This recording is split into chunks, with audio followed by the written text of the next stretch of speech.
simbolo to, mas masarap kumain kapag sama-sama tayong kakanta. Bakit yun? Sige.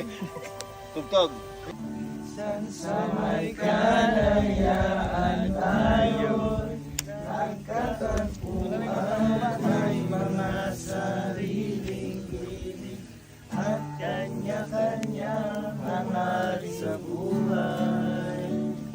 At sabay-sabay tayong umikot. Sa ilalim ng iisang bubong. Ibulto. Kahit nasaan ka man patungo. Taas. Ngunit kayo. Kay bilis maglaho ng kahapon.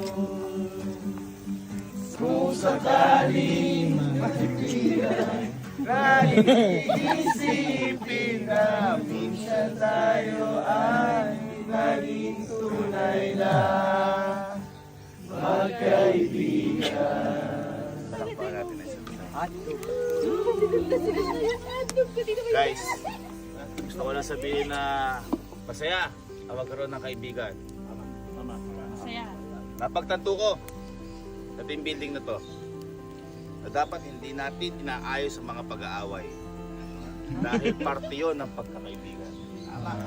Walang perpekto sa mundo at ang sagot pala sa tunay na pagkakaibigan ay kahit anong away, kahit anong salpukan, dapat walang iwanan.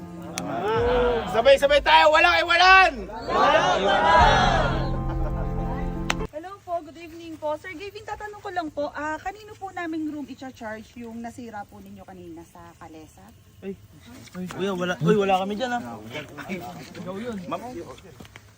Ma'am, pay pa ng tricycle? Ay, akala ko po walang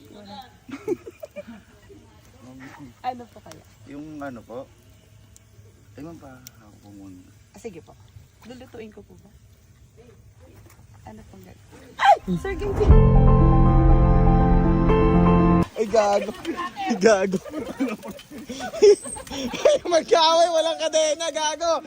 Kadenang ginto.